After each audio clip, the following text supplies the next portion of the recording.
Hello guys, welcome to the first video on Android MySQL database tutorial for beginners.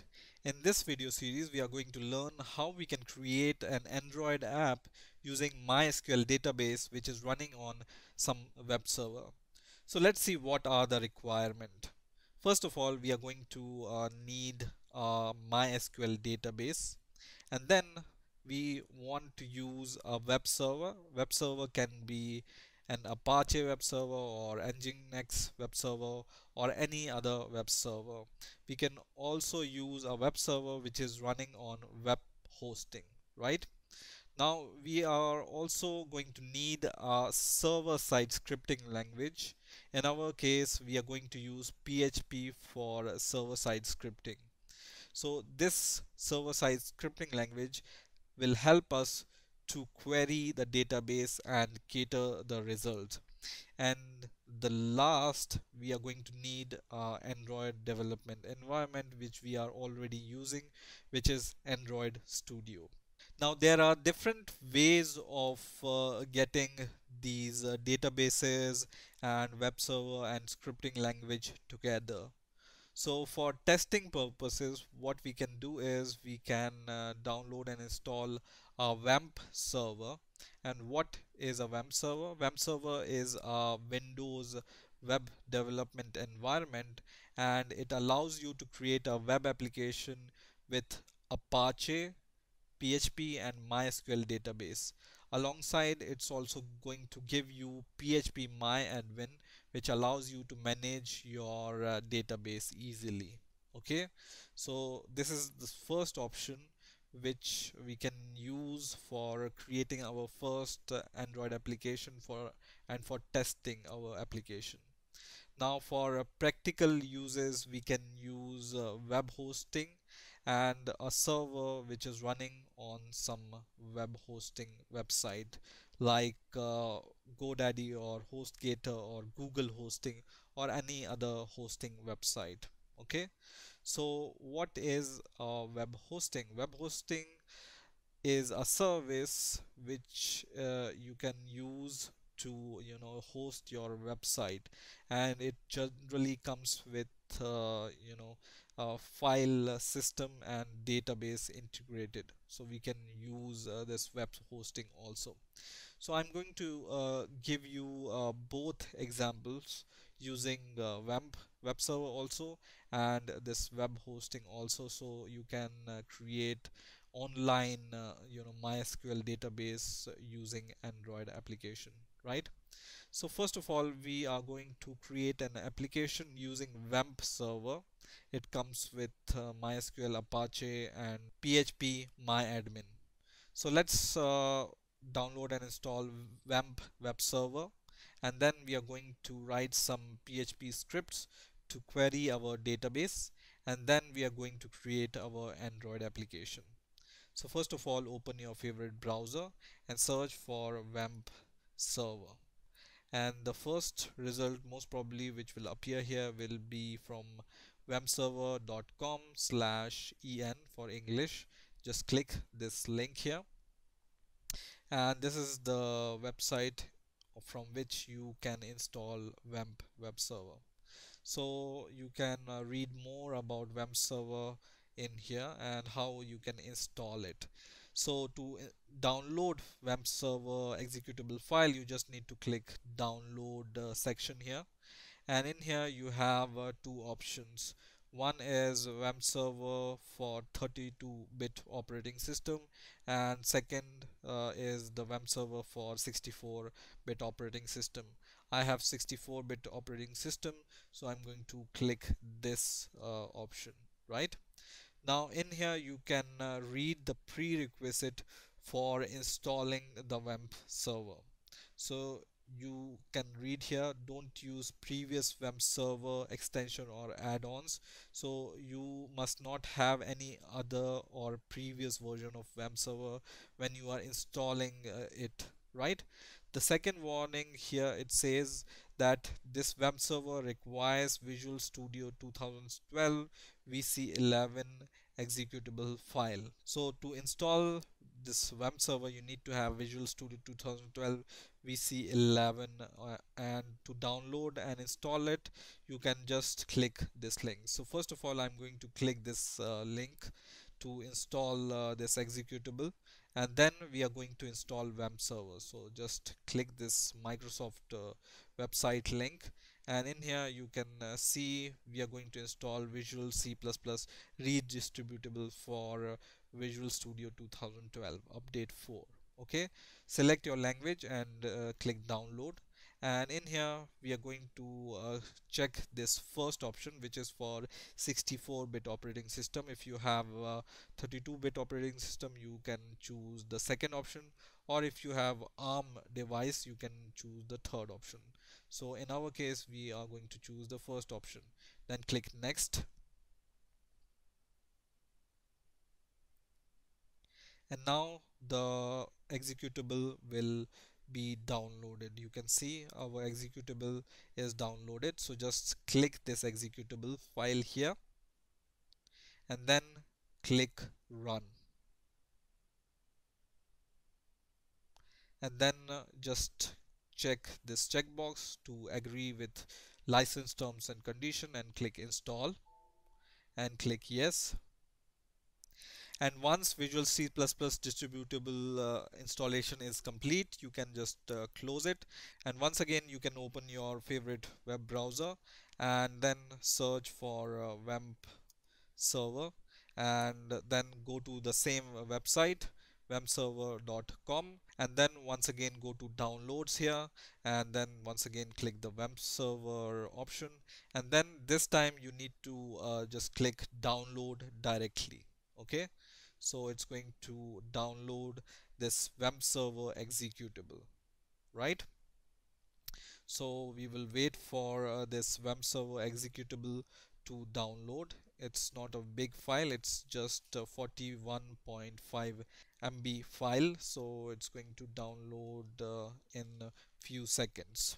Now once the download is complete, you can click this executable file for the web server, and you will be able to see this kind of web server setup. So just click next, and in here just click I accept the agreement and click next, and this is the location where web server will be installed. So c:/web will be the folder in which this web server will be installed. So just click next, and then you can create a desktop icon and quick launch icon also. So I'm going to create only desktop icon for that, and click next and click install. Now in here it's going to tell you or ask you, please choose your default web browser, and if you're not sure, just click open, or if you have some browser preferences, you can choose your browser from here. For example, I want to choose a Chrome web browser, so I'm going to go to my C folder, and in here I'm going to go to program files x86, and in here go to Google folder and go to Chrome application and choose chrome.exe and click open. Okay, and then it's going to finish installing, and you can see the web server icon here. Okay, and right now you just need to allow the access, so just click allow access here, and these are the PHP mail parameter which we are not going to use right now, so we will leave them as default and click next, and then just click finish, and please make sure that this option is checked to launch the web server, right? So just click finish and click yes, and it's going to launch your web server. And when your web server is ready, it's going to show you this green web server icon here, right? So you can just click this web server icon here, and you can see all these options here. Okay, so right now you can see PHP MyAdmin, Apache, MySQL folder, and other options for web server. So first of all, what we are going to do is we are going to use PHP MyAdmin to create our database. So let's create a database. Now you can see our PHP MyAdmin is open here, and by default it has some databases, right? So to create a database, what we can do here is we can click database and give the database name. So for example, we are creating a database for employees, so we can just write employee 101 and then just click create here, and you can see our database is created. So expand your database. Right now we don't have any table inside the database, so just click this employee database, and in create table option you can just create the table inside your database. So for example, we are going to create a table called employee data, and then we are going to provide the number of column it's going to contain. So for example, it's going to contain employee ID, name, surname, age, and username and password. So it's going to contain six columns. Just select six from here and then click go, and then it's going to give you this kind of wizard. First is our ID, second is the name, third is the surname, fourth column is the age, fifth column is the user name, and sixth column is the password. Okay, now ID is integer, name is text, surname data type is text also, age data type is int itself, username data type is text, and password data type is text. Okay, now we can also choose the primary key of this table. So ID is our primary key, so go to index here and then choose primary for ID. Okay, and this ID is also going to be auto incremented, so choose this option which says a underscore I, which is auto increment. Okay, and then once this is done, we can just save our table. Okay, so now our table contains six columns, which you can just click on this employee table, and then you can see all the columns inside the table, which is ID, name, surname, age, and username and password columns, right? So our database and database table is ready to use. Now, after creating our database, we need to write some PHP script to connect to the database and then fetch the data or insert the data using this PHP script. So now what we need to do is once again click this WAMP server icon here, and this time click this www directory option here. Okay, so just click this option, www directory, which is going to open this WAMP server slash www directory, and in here you can see by default index.php and test mysql.php here. Okay, so what we can do here is we can create one more file. You can just create a new file from here. It can be a PHP file. Okay, or you can open a notepad plus plus, and in here you can create a PHP file. So just open a new tab and then save it as a PHP file. So first is the connection PHP file. Okay, so I'm going to just choose the same folder from C. So C WAMP, and then in the WAMP we are going to go to www, and in here we are going to create a PHP file which is connection PHP. So I'm just going to write con.php. Okay, and then click save, and it's going to create this file which is con.php here. Okay, so now we can write some PHP script to connect to the database. So how we can write it? First of all, you just need to write this PHP initialization element, and in between this PHP element we are going to define some variables. And to define a variable in PHP you need a dollar symbol and then the variable name. So for example, first is our database name, and which is going to be equal to, we are going to define these names in a while. Just give a double quotation symbol right now. Okay, second is the MySQL username. So just write MySQL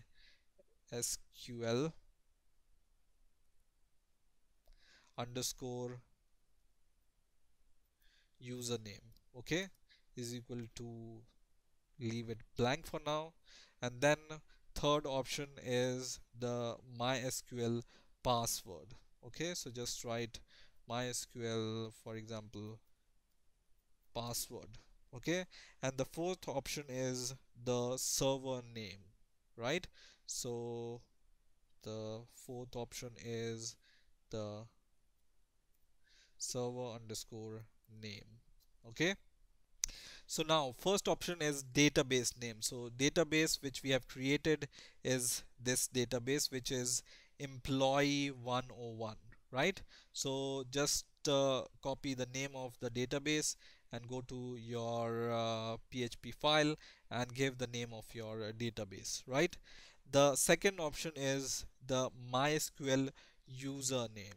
So we can see the MySQL username by going to the database. So just select the database and then see the privileges, and in here you can see the username is root and the privilege is all, right? So for the username we are going to choose root from here, and we are going to just paste here because our username is root. And the password, what is the password? So for example, we are going to use this local host as a server name, so we are going to just write local host, and in here we can just go to edit privileges and go down a little, and right now there is no password, or you can just select this option which is no password and then click go, and it's going to save your changes successfully. So our password is nothing or blank. Okay, now after that, to connect to our database we are going to create a variable called con, and we are going to initiate it with a method called mysqli connect. So just write mysqli underscore connect, and then inside the brackets just pass the four arguments. It takes four arguments. First is your server name, so just pass the first argument as server name. Second is the MySQL username, so second is this one.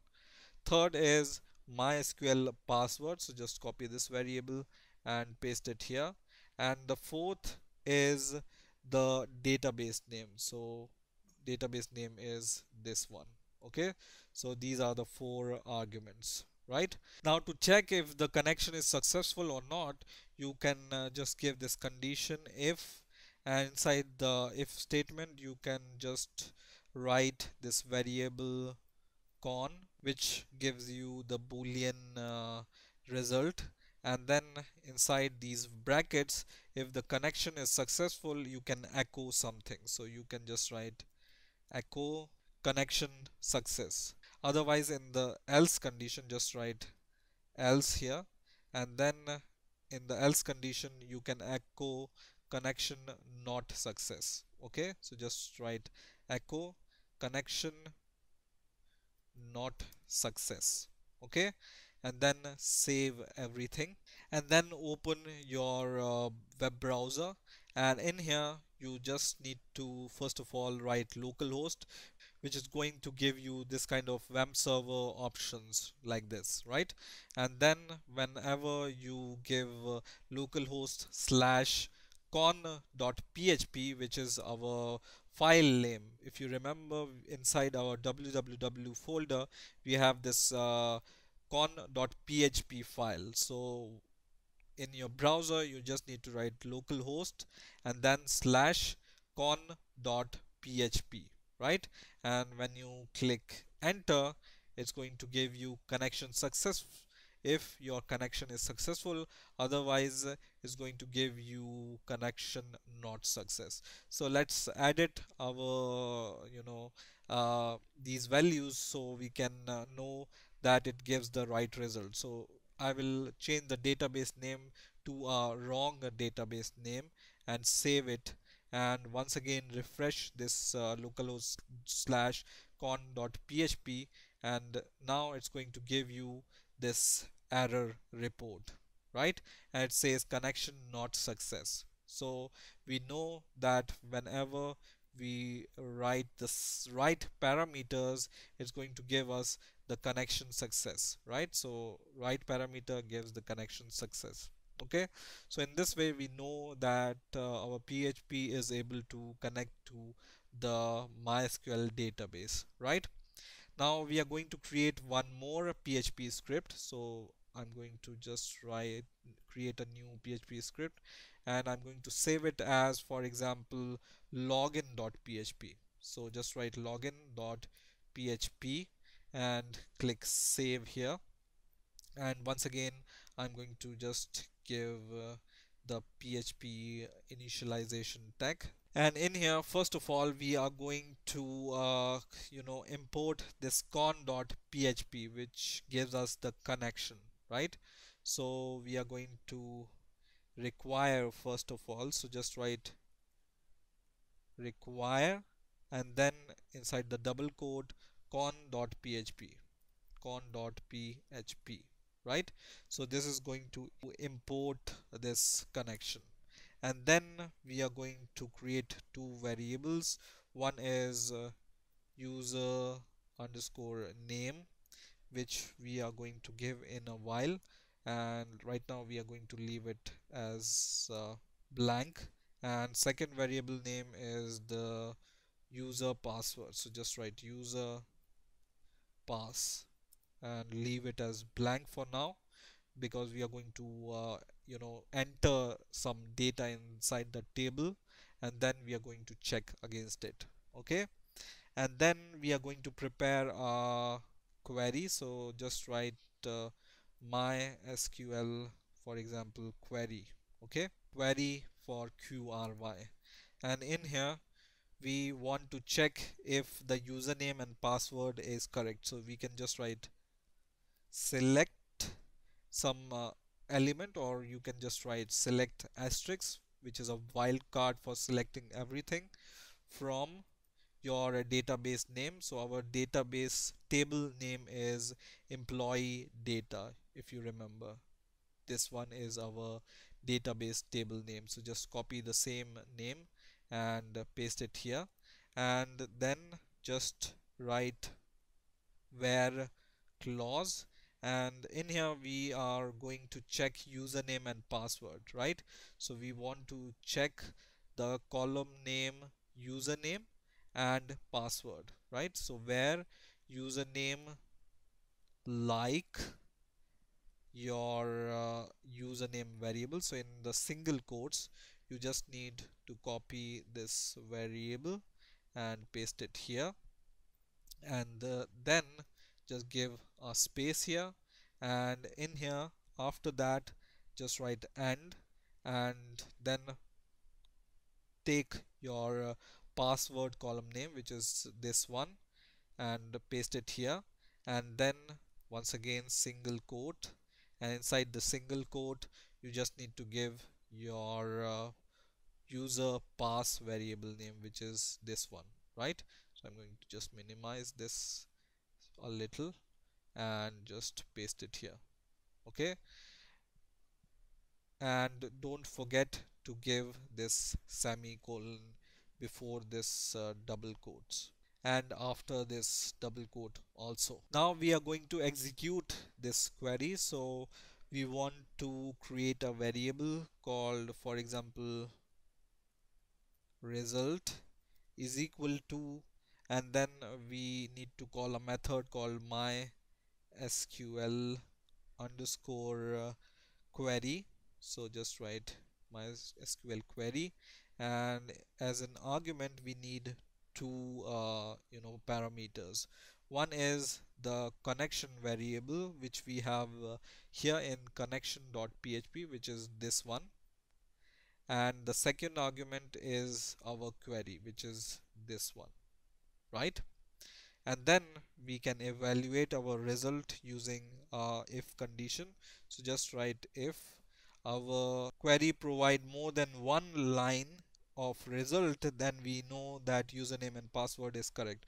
So just write my SQL I underscore num underscore rows, and then inside these bracket just pass this result variable. So just pass result, and we will evaluate if it's greater than 0, then we will say that our username and password is correct, right?